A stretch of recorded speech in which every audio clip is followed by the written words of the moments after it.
보면은 사도 바울이 내가 부득이하게 육체로 자랑할 것이 있다라고 이제 얘기를 했습니다. 그래서 뭘 자랑했냐면 내가 혈통적으로는 난지 8일 만에 할례를 받았고 이스라엘 족속으로 베냐민 지파요 그리고 히브리인 중에 히브리인이다. 율법으로는 바리새인으로 열심으로는 교회를 핍박하였고 그리고 율법의 의로는 흠이 없다라고 이야기를 했어요. 아니 뭐 이게 뭐 자랑할 건가라고 생각할지 모르겠지만 그 당시 사도 바울이 있었을 때에 굉장히 큰 자랑은 뭐냐면 순혈주의자, 특별히 순수한 유대인이냐 그리고 그 하나님의 율법의 말씀대로 그대로 살아가느냐 이게 굉장히 자랑거리였습니다. 자, 그런데 사도 바울은 얘기하기를 너희가 나를 볼 때 별거 아닌 것처럼 보이지만 나는 유대인 중에 유대인이고 그리고 모든 사람들이 본받고 싶어하는 그런 바리새인 그리고 바리새인들 중에서도 완벽하게 하나님의 말씀을 지켜낸 정말 그 소수의 그 탁월한 바리새인 중에 한 사람이다 그렇게 얘기하면서 자기의 그런 자랑을 얘기하죠. 근데 사도 바울이 이렇게 자랑을 얘기한 것은 나 이런 사람이야 그러니까 나를 인정해라는 그런 말로 하는 것이 아니라 결국에는 그 더 중요한 더 귀한 예수 그리스도라는 그 귀한 보배를 발견했고 예수 그리스도의 진리라는 것을 내가 소유하게 되었기 때문에 이 자랑을 나는 이제 나의 해로 여기고 그리고 배설물로 여긴다라는 것을 이야기하기 위해서 잠깐 자기 자랑을 이야기를 했습니다. 여러분들께서도 아마 다 자기 자랑 한두 가지는 있을 거라고 생각합니다. 말하면 민망하고 또 교만하는 얘기 들을 것 같아서 하지 않으실 뿐이지 마음속에 나 이거는 다른 사람에게 없는 게 있어 라는 것들이 있을 것 같아요. 저도 실은 하나 있습니다. 근데 제가 똑같이 여러분들 고백하는 것은 그것이 그리스도보다 더 귀하지 않기에 그리스도가 가장 귀하기에 잠깐 내놓는다면 하나님께서 저에게 성령의 많은 은사를 좀 주셨습니다. 그래서 청년 때 집회하다가 이제 은혜를 받았는데 그때 성령 충만함을 받고 하나님이 은사를 참 많이 내려주셨어요.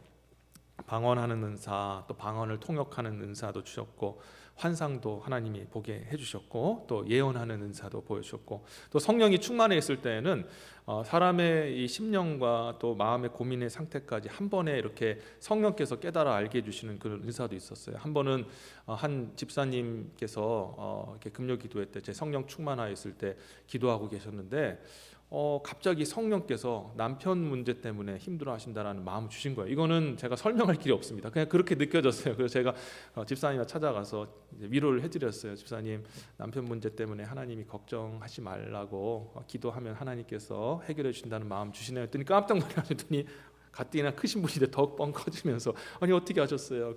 그냥 하나님이 그런 마음 주셨네요. 그 다음부터 사람들이 저를 피해 다니더라고요. 피해 다닙니다.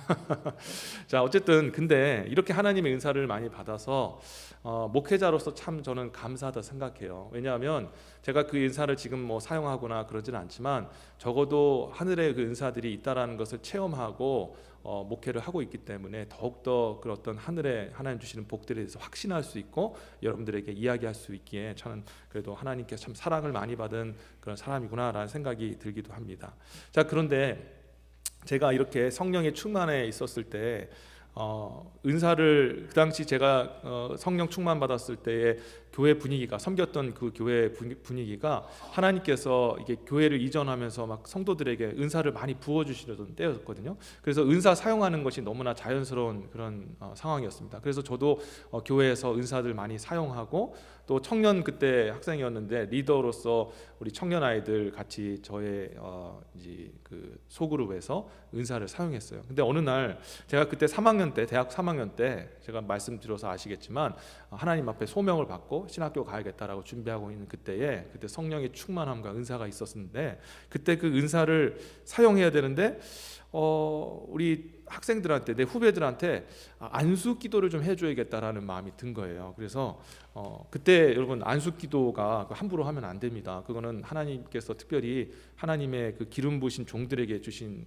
또 하나님 권세이기 때문에 함부로 할 수 있는 게 아닌데 그때 제가 어떤 마음이 들었냐면 어차피 나는 하나님 앞에 부름을 받았기 때문에 목사가 될 사람이야. 그리고 나는 성령 충만한데 성령이 감동 주셔가지고 안수하면 뭐 어때? 그런 순간 마음이 들었던 거예요. 그래서 우리 학생들 그러니까 그때 이제 후배들한테 제가 막 기도할 때 막 감동이 되면은 보통은 이제 안찰이라고 하지 않습니까? 그래서 어깨나 뭐 등에다가 이렇게 손을 살짝 얹고 기도를 하는데 근데 제가 머리에다가 턱 얹고 하니까 애들도 깜짝 놀라는 거죠. 갑자기 안수를 하느냐. 그때 내가 괜찮아 그러면서 성령으로 이렇게 했습니다. 그때 분위기는 그랬어요. 그래서 뭐 받아도 되는구나. 그리고 이 형은, 이 오빠는 이제 목사님 된다고 하니까 뭐 그러면서 예, 받았습니다. 자, 그래서 은혜로 뭐 끝내고 뭐 다 좋았는데, 자, 그러고 나서 제 소문이 좀 퍼진 거예요. 저 원도현이라는 형제가 지금 성령의 은사를 받아서 많은 그런 하나님의 역사가 나타나더라. 그래서 어떤 한 목사님께서 저를 집회에 은사 집회를 하는데 강사로 초청을 해주셨어요.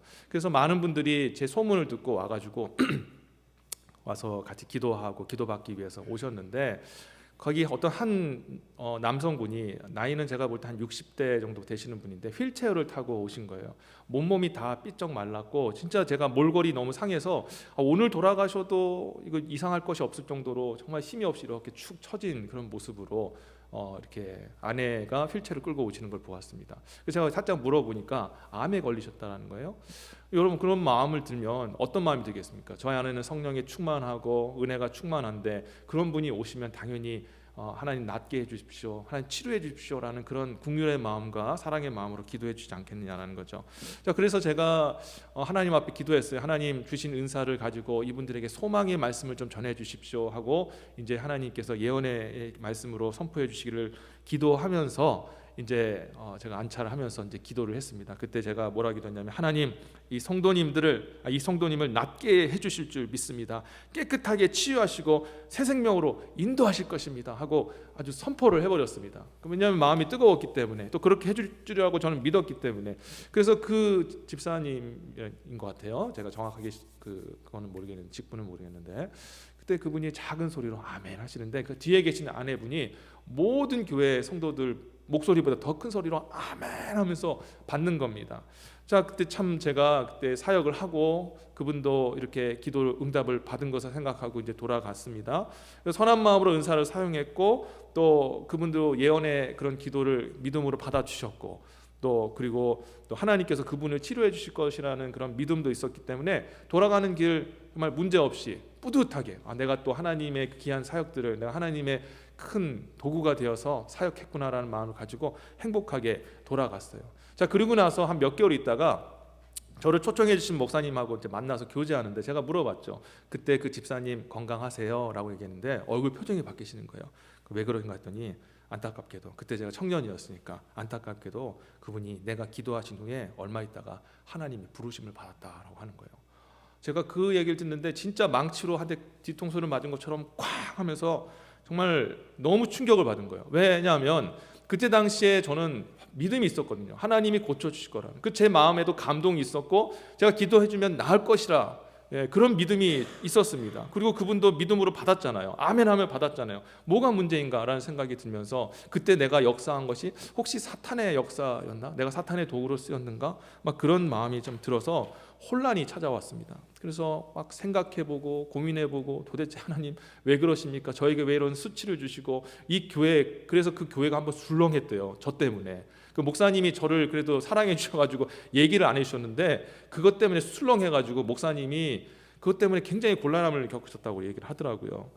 정말 죄송합니다. 제가 사죄하고 그렇게 했는데, 물론 제가 잘못한 건 아니겠지만, 근데 제가 그 부분을 놓고 기도하는데 성령께서 어느 날 제 마음속에 딱 두 가지 이유를 주시더라고요. 뭘 주시냐면, 첫 번째, 네가 교만하였다라고 말하는 겁니다. 제가 하나님 앞에 기도했어요. 항변하면서, 주님, 제가 왜 교만합니까? 저 겸손한 마음으로 은사 받았고 두렵고 떨리는 마음으로 은사 사용하려고 했는데 제가 왜 교만합니까? 저는 교만하지 않았습니다. 하나님 앞에 항상 묻고 은사 사용하지 않았습니까? 그랬더니 갑자기 제가 우리 학생들한테 안수기도 했던 걸 딱 떠오르게 하시는 거예요. 그러면서, 네가 뭔데, 네가 은사 좀 받았다고 감히 안수하고 다니냐? 네가 목사냐? 아직 내가 너를 확실하게 세운 것도 아닌데 라는 그런 마음을 주면서, 네가 교만했다라는 그런 마음을 주시는 거예요. 내가 교만했구나. 그러니까 제가 그때 뭘 깨달았냐면요, 이 사람이라는 게요, 내가 아무리 하나님 앞에 겸손하게 할래, 내가 신실하게 할래, 그래도 그 마음속에 이 죄성에서부터 시작되는 건지 정말 성령의 감동으로 순수하게 시작되는 건지 하나님은 분별하시더라는 거예요. 여러분, 그래서 착각하지 않게 되시기를 진짜 바라겠어요. 내 마음이 신실하다고 해서, 내 마음이 겸손하다고 해서 진짜 겸손이 아닐 수가 있는 거예요. 그건 하나님만이 아시는 겁니다. 그래서 정말 두렵고 떨리는 마음으로 혹시 은사가 있다면 정말 하나님께 정말 철저하게 기도하시면서 은사를 사용하게 되시기를 진심으로 바라겠습니다. 자, 두 번째로 제게 알게 해주신 게 뭐냐면은 성령께서 제 마음속에 네가 뭔데 하나님 흉내를 내느냐 하고 책망을 하시는 거예요. 네가 뭔데 병을 치료하려 하느냐, 네가 도대체 무엇이든 간에 내가 정한 수명을 늘리려고 하느냐, 네가 간절히 원하고 바라면 내가 내 뜻이 바뀔 줄 아느냐, 내 계획이 바뀔 거라 생각했느냐, 내가 원하면 내가 은사와 기적이 마음대로 나타날 줄 아느냐, 내가 내 앞에 뭐라도 된 줄 아느냐, 네가 감히 내 흉내를 내는 거냐 하면서 하늘에서 벼락과 같은, 물론 심령에서 하나님께서 말씀하신 건데 벼락과 같은 음성으로 저를 책망하시는 걸 들어요. 그때 제가 깨달았죠. 주님 죄송합니다. 제가 죄인입니다. 제가 얼마나 하나님 앞에 악하고 교만했는지 이 은사를 가지고 제가 마치 하나님처럼 되려고 했습니다. 용서해 주세요 라고 그때 정말 하나님 앞에 철저하게 기도를 했습니다. 그 이후에 모르겠어요. 하나님께서 저로 하여금 은사를 또 사용하게 하시려면 모르겠지만 제가 일부러 그 은사를 드러내서 사용하지는 않습니다. 하나님께서 또 하게 하시면 할 줄 모르겠지만 아직까지는 그러고 있어요. 왜냐? 은사 사용하는 게 너무 두렵거든요. 한 사람의 생명이 왔다 갔다 하는 그때에, 함부로 얘기할 수도 없는 그때에 제가 참 그것을 통해서 깨닫게 되었는데, 그 하나님의 그 일련의 과정을 통해서 한 분의 그런 돌아가시는 과정 통해 제가 무엇을 깨달았냐면 모든 일이 하나님의 주권대로 되는 것이구나. 하나님의 강력한 계획과 섭리 속에 이루어지는 것이지 내가 뜻 원한다고 내가 바라는 대로 인생이 열리는 것은 절대 아니구나라는 것을 깨닫게 되었습니다. 사랑하는 성도 여러분, 우리가 신앙생활 할 때 가장 먼저 가져야 될 마인드가 뭐냐면 하나님과 관계할 때 하나님의 주권적인 여러분 권세와 섭리를 여러분 인정하게 되시기를 진심으로 바라고 축원드립니다. 거기서부터 시작되는 거예요. 많은 분들이 오해를 하는 게 내가 열심히 기도하고 바라면 하나님이 뜻을 바꿔서 내 뜻대로 해주시겠지라는 생각을 가지고 사시는 분들이 계신 것 같습니다. 근데 정말 죄송한 말씀이지만 그렇지 않아요. 하나님은 저와 여러분들을 향한 정하신 뜻과 계획이 있습니다. 온 세계와 우주 만물을 통치하시려는 그 모든 계획과 뜻이 이미 정해져 있어요. 그럼 그 뜻대로 가십니다. 내가 기도를 많이 한다고 해서 그것이 하나님 변개되거나 바뀌지 않아요. 근데 많은 분들은 그렇게 생각해요. 기도를 정말 최선을 다해서 하고 하나님의 마음에 감동이 되면 하나님이 흔들 수 있다고 생각하는데 절대 그렇지 않아요. 만약에 그렇게 흔들 수 있다면 여러분 그거 굉장히 위험한 결과가 주어집니다. 왜냐하면 잘 들어보세요. 하나님이 저와 여러분들을 구원하실 때 언제 선택하여 구원하셨다 말씀하셨습니까? 만세 전이라고 말씀하셨어요. 만세 전은 창세 전입니다. 하나님께서 창세 전에 저와 여러분들을 먼저 아시고 택정하여서 하나님의 때에 구원해 주셨잖아요. 근데 만약에 하나님의 마음이 어떤 외부의 사정과 어떤 여건에 따라서 바뀐다 그러면 저와 여러분들이 구원 받을 수 있었을까요? 그리고 구원을 받아서 주님 앞에 섰다고 했을 때 구원이 보장이 될까요? 구원이 성취될까요? 안 되는 거예요. 만약 이렇다면 하나님의 마음이 쉽게 바뀐다면 아마 저와 여러분한테 이렇게 말씀하실걸요. 네 하는 거 보고 내가 구원 주겠다라고 말씀하실 거 아닙니까? 그러면 구원이 다 흔들리는 겁니다. 우리 주님이, 우리가 소망이 어디 있어요? 아까 우리 찬양대가 신실하신 하나님 찬양했잖아요. 신실하다는 게 뭐예요? 변함없다라는 거예요. 이 변함없다라는 것은 뭐냐? 하나님이 정하신 주권과 하나님 주권 안에서 이루어지는 모든 하나님의 뜻과 계획이 반드시 이루어진다. 우리가 기도를 아무리 해서 하나님을 흔들려고 한다 할지라도, 뭐 치성을 드린다 표현이 좀 그렇지만 정성을 다해서 뭘 한다 할지라도 그게 바뀌는 게 아니에요. 여러분, 그럼 기도는 뭐냐? 많은 분들이 얘기를 해요. 기도를 하면 왜 우리를 기도를 가르쳤습니까? 기도하면 하나님이 불쌍히 여긴다면서요. 그게 아니고요. 기도하는 이유가 있어요. 기도는요, 두 가지 이유 때문에 하는데, 첫 번째는 하나님의 뜻을 알기 위해서 기도하는 거예요. 예? 우리 하나님 뜻 잘 모르잖아요. 근데 하나님의 뜻을 알기 위해서 우리는 기도해야 됩니다. 설교를 여러분이 듣고 하나님 뜻을 다 알 것이라 생각하지 마세요. 설교는요, 이런 표현이 조금 그렇지만 이해하기 쉽게 여러분들한테 예화를 드자면, 설교는 강의 듣는 거와 마찬가지예요. 자, 그러면 기도는 뭘까요? 강의한 것을 내 것으로 소화하는, 공부하는 과정입니다. 강의만 100번 들으면 뭐예요? 여러분 강의 듣고 나서 여러분들이 외우고 공부하고 이해하는 것들이 필요하잖아요. 그럴 때 여러분 지식이 되는 거잖아요. 그래서 말씀을 듣고 당연히 말씀 들어야 되고요. 그 말씀 속에서 추가적으로 해야 될 게 뭐냐? 바로 기도를 해야 되는 거예요. 기도 없이 말씀만 듣는다? 여러분 그거 병든 신앙, 이상한 신앙으로 변질될 수 있어요. 내 것으로 만들어야 되거든요.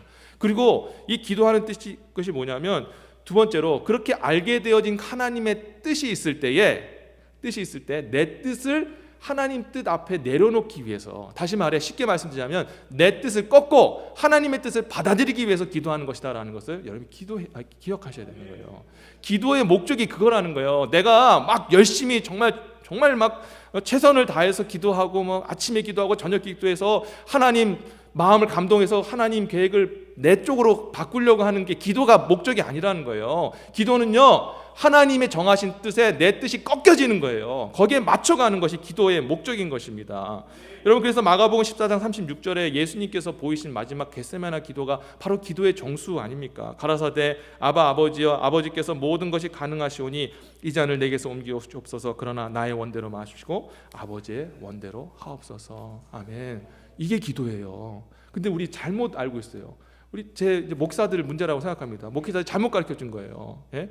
기도는요, 내 뜻을 하나님 앞에 관철시키는 게 아니에요. 하나님의 뜻 앞에 내 뜻을 꺾는 게 기도입니다. 여러분, 그래서 예수님이 보이셨잖아요. 인간이기 때문에 인간의 성정, 완전하신 하나님이시지만 또 완전하신 인성을 가지신 분이시기에 그분은 인간적인 그런 죽음에 대한, 고난에 대한 두려움이 있으셨던 거예요. 그래서 하나님의 뜻이 나를 통해서 구원을 이루시는 것인데 그것이 이루어지길 원합니다. 그러나 그 방식에 있어서는 고난을 겪지 아니하고 고난을 뛰어넘고 이 잔을 멀리 하고는 하실 수는 없습니다. 그게 내 인성의 바람입니다. 그럴 수 있죠. 그런 기도 하실 수 있습니다. 인간이시게. 그렇지만 예수님께서 기도하시면서 어떻게 하셨습니까? 그러나 나의 원대로 말게 하시고 아버지의 뜻대로 하시옵소서.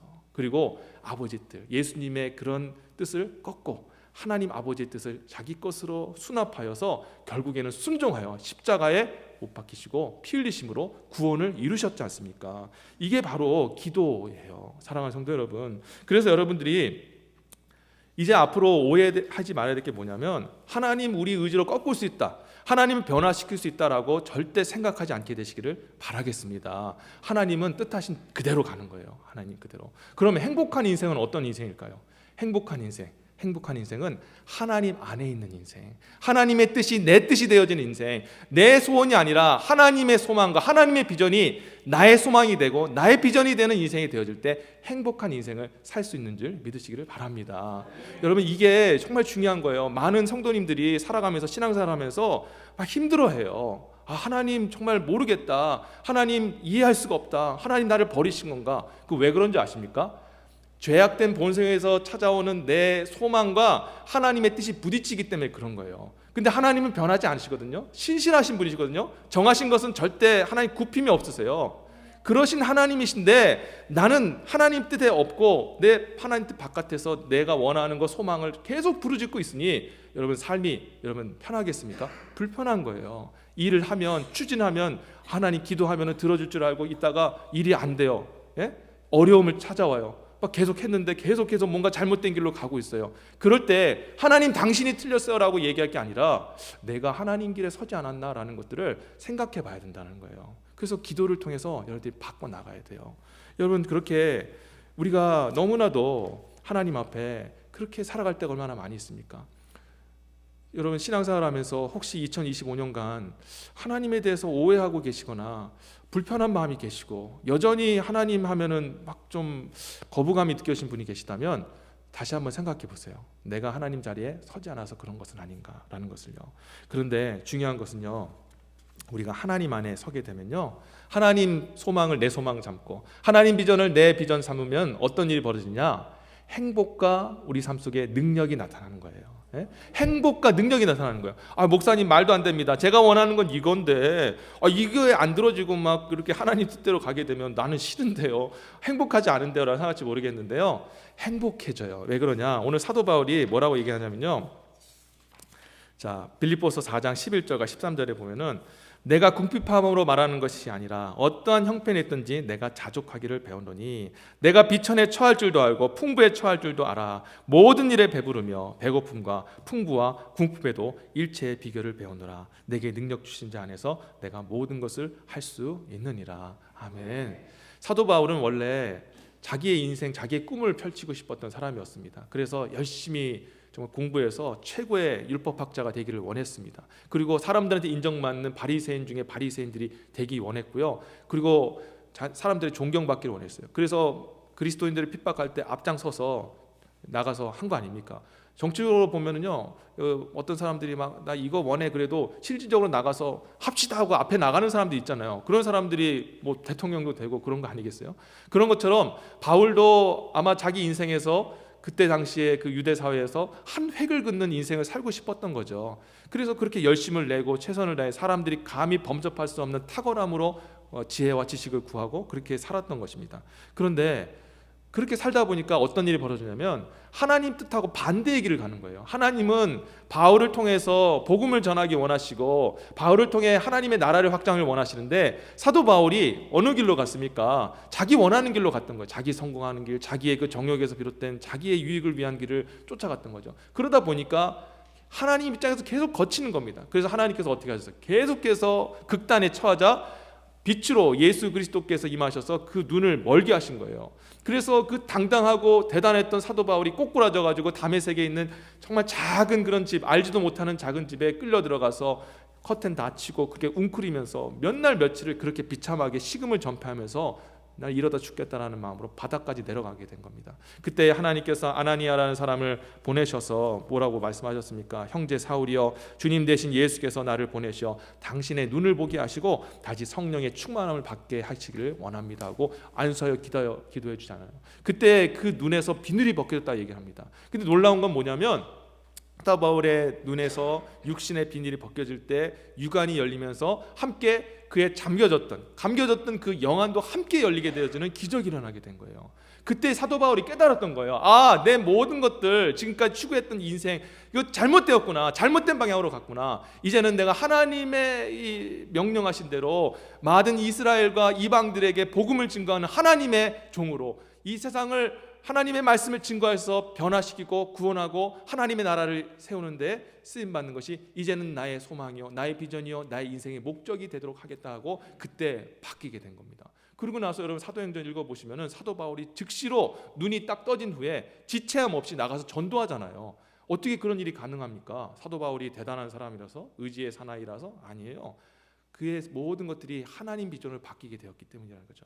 자, 그런데 이렇게 하나님 비전으로 자기 것 다 던져버리고 아깝게 그렇게 대단한 그런 명성과 사람들한테 받는 존경들 다 던져버리고 진짜 왜 이런 길로 갈까라고 생각할지 모르겠는데 사도 바울이 오늘 말씀과 같이 내가 궁핍해서 말하는 게 아니라 어떤 형편에든지 내가 자족하다라고 얘기했어요. 자족하다는 뭡니까? 스스로 만족한다 얘기인데 쉽게 말해서 행복하다라는 뜻을 가지고 있어요. 예? 나는 어디에 처하든 가난에 처하든 부함에 처하든 어떤 사람을 만나든 강한 사람 만나든 나와 통하는 사람을 만나든 나는 행복하다. 왜?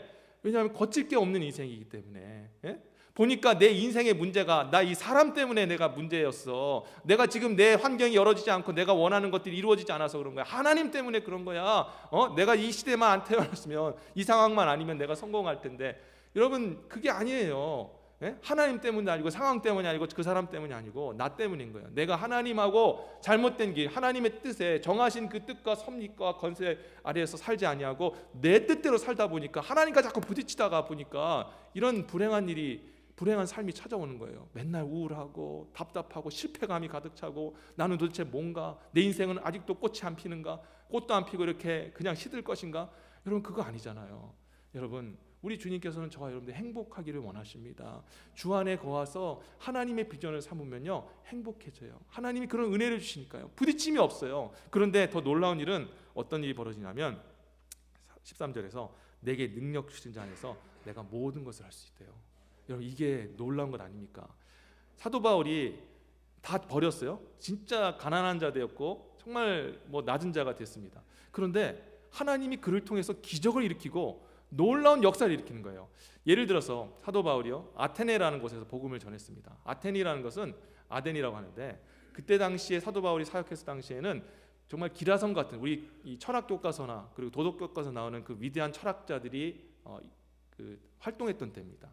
아리스토텔레스, 소크라테스 이런 사람들의 제자들 이런 사람들이 시대적으로 활동했던. 그래서 이 아테네는요 새로운 것들이 별로 이렇게 흥미가 없는 그런 곳이었습니다. 원체 수많은 사람들이 여기저기에 아테네 그 시내에서 사람들이 막 자기의 그런 철학들을 얘기하고 또 종교들을 들어와서 완전히 그거 외에는 이 사람들이 관심이 없어요. 자, 그런데 사도 바울이 딱 왔을 때 그가 성령에 충만하고 복음에 대한 확신이 있었음에도 불구하고 이렇게 새로운 것에 대해서 별로 감흥도 없고 그냥 수많은 그런 신들 중에 내가 하나님을 전하고 예수 그리스도를 증거했을 때 그냥 그들의 신 중에 원 오브 댐이라고 그래 받아들이면 어떨까, 이런 마음이 들지 않았겠습니까? 그러니까 이 사도 바울에게 있어서 하나님이 보내셨지만 아테네서의 이 복음을 전하는 것은 이건 진짜 거의 불가능에 가까운 일이었어요.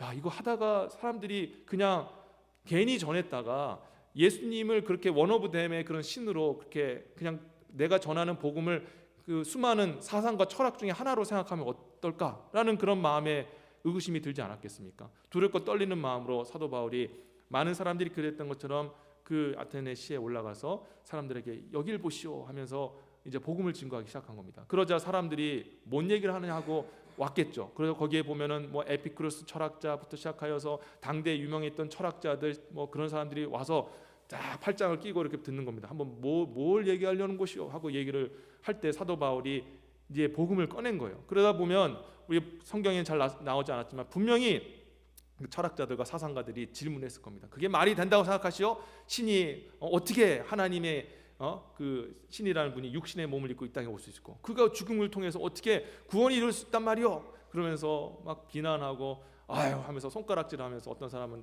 땅바닥에 침을 뱉으면서 에이 이상한 얘기 들었나 귀 씹고 막 그런 모습을 보았을 때 사도 바울이 얼마나 낙심이 됐겠습니까? 여러분도 한번 H마트나 그런 데 가가지고 복음 딱 전했는데 예수 믿으세요, 시온제에 끼우세요 그랬는데 딱 보자마자 팍 하고 쓰레기통에 던지면은 상처 되잖아요. 그래서 저 예수 복음 안 전할래요, 다른 걸로 할래요 그렇게 하시는 분들이 있지 않습니까? 그런데 그런 상황 속에서 사도 바울이 담대함으로 주님이 나에게 사명을 주셨고 이건 주님의 뜻이니 하겠다고 했는데 놀라운 일이 벌어진 거예요. 그렇게 해서 복음을 증거했는데 나중에 어떤 사람이 와가지고 저기 아까 말했던 얘기 좀 더 듣기를 원합니다 하고 찾아온 겁니다. 그래서 그 얘기를 하다 보니까 그 철학으로 그 사상으로 무장됐던 사람들이 예수를 믿게 된 거예요. 예수를 믿고 정말 당신이 말이 그러하다면 내가 예수님을 믿겠습니다 하고 그 자리에서 세례받고 성도가 되어지는, 그래서 그 아테네라는 그런 철옹성과 같은 그곳에 주님의 몸된 교회가 세워지는 기적이 일어나게 되었다는 것입니다. 여러분 이게 뭐예요? 이게 미라클 메이커 아닙니까? 기적의 사람들. 여러분 기적의 사람들은요 성경에 나오는 사도 바울 같은 사도 바울이나 베드로 아니면 모세 같은 사람만 그런 게 아니라 성령이 함께 하시는 저와 여러분들도 여러분 삶 속에 기적의 메이커가 될 줄 믿습니다.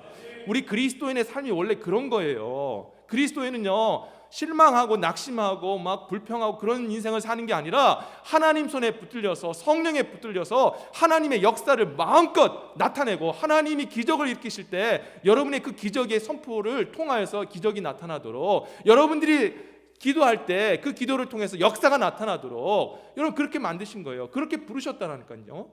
저와 여러분들을 좀 그렇게 생각하셨으면 좋겠어요. 나는 주님의 미라클 메이커다. 여러분 그 어떤 행복보다 이렇게 하나님 앞에 쓰임받는 것이 얼마나 행복한지 몰라요. 사람들은 생각해요. 행복이라는 것은 내가 계획하고 뜻한 것을 이루는 것. 그래서 막 열심히 공부하고 목표한 것도 이루시면, 제가 우리 주변에 많은 성공하신 분들을 제가 이렇게 대화하고 보는데 그 과정도 보거든요. 저 목사님 기도해 주세요. 제가 이렇게 뭘 하려고 하는데 이런 목적을 해서 이렇게 좀 준비 중에 있습니다. 과정이 너무 어려운데 기도해 주세요. 그래서 기도 요청을 해요. 그래서 제가 기도해 줍니다. 자, 그리고 나서 막 전화 와요. 목사님 너무 감사합니다. 너무 잘 됐어요. 그거 됐어요. 막 얘기를 해요.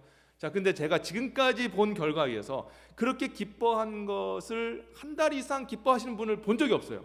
한 달은 진짜 많이 가는 겁니다. 일주일도 안 걸려서 또 우울해지고 목사님 또 걱정이 있는데 도대체 이게 뭐예요, 여러분? 이거 아니잖아요, 그렇죠?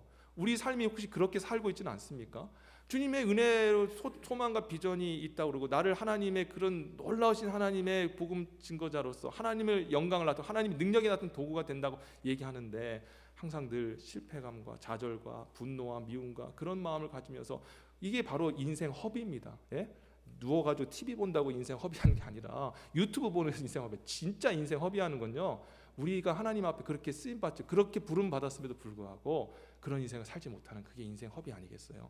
저와 여러분들은 하나님이 절대 인생 허비하게 하지는 원치 않으십니다. 사랑하시잖아요. 정말 독생자 예수 그리스도 다시 한번 생각해 보세요. 당신의 사랑하시는 독생자 예수 그리스도의 생명을 주시면서까지 저와 여러분들의 죄를 용서하시고 구원해 주셨다니까요. 만세전에 저와 여러분들을 아시고 선택하여서 하나님의 자녀로 부르셨다라는 거예요. 그것을 변치 않기 위해서 하나님께서 신실한 하나님으로 지금까지 남아주셨지 않습니까? 그런 하나님이 여러분을 사랑하셔서 부르셨는데 여러분 인생 허비하고 낭비하고 실패하고 낙심하고 사는 거 주님이 마음 아파하지 않겠냐는 거죠. 사랑하는 성도 여러분, 이제 우리 그렇게 살지 않았으면 좋겠어요. 그럼 어떻게 살아야 될까? 오늘 본문에서 얘기하잖아요. 내가 사도 바울이 뭐라 얘기합니까? 내가 일체의 비결을 알았다. 내가 그리스도와 함께 십자가에 나를 못 박으면 내가 이제 그리스도 안에서 다시 살게 될 것이다. 내 인간적인 의지와 그런 계획들, 자존심들, 그렇죠? 그런 것들을 십자가에 못 박으세요. 왜 나 이거밖에 안 돼? 나 이렇게 열심히 살았는데 왜 내가 이거밖에 안 돼? 나 원래 더 잘 나갔어야 되는 사람인데 왜 이거밖에 안 돼? 이민자들이 특히 그런 것들을 많이 겪잖아요. 한국에서 다 잘 나가셨던 분 아닙니까? 한국에 사업하셨고 대단하셨고, 정말 대단한 그런 어떤 직분과 또 직책 가지신 분들인데 여기 오면은 다들 그렇게 느껴요. 아, 내가 왜 여기까지 와가지고 이런 사람이 되었는가? 저는 그게 은혜라고 생각합니다. 은혜요. 왜냐하면 그 육신의 때가 벗겨지고, 이민이라는 그 어려운 정말 힘든 삶 속에서 육신의 것에 때가 벗겨지고 이제는 하나님의 거룩하신 옷으로 덧입혀질 수 있거든요. 저는 그래서 우리 이민교회가 축복이라고 생각해요. 저는 이민교회 목회를 한 것에 대해서 정말 감사하게 생각합니다. 아, 그 은혜를 깨닫게 하셨구나. 한국에 있었으면 잘 몰랐을 것 같아요. 그냥 분위기에 막 휩쓸려가지고. 그런데 여기 와서 진짜 우리가 바벨론 포로 아닙니까? 그렇잖아요. 이민자 와가지고 바벨론 포로 생활을 하고 있는데 거기에 은혜가 있었던 거예요. 사랑하는 성도 여러분, 십자가에 2025년도에 못을 함께 같이 박았으면 좋겠어요. 내 생각과 내 계획과 내 뜻 십자가에 못 박고 그리스도 안에서 다시 하나님의 소명과 하나님의 비전과 하나님의 기뻐하시는 것, 하나님의 계획들을 깨달아 내 소망과 내 계획과 내 비전 삼아서 나가시는 저와 여러분이 되었으면 좋겠습니다. 그러면 여러분 인생이 행복해집니다. 그리고 여러분들을 미라클 메이커로 사용해 주실 겁니다. 그 미라클 메이커로 사용하셔서 하나님의 역사가 나를 통해 나타나고 우리 교회를 통해 나타나는 것을 보게 되는 것이 그 어떤 것을 통해서 이루는 행복보다 더 큰 행복을 저와 여러분들에게 주실 줄 믿습니다. 2026년도에는 여러분 이런 하나님의 능력을 나타내서 행복한, 주 안에서 행복한 우리 성도님들 다 되시기를 주의 이름으로 축원합니다. 아멘. 우리 같이 기도하며 나가겠습니다.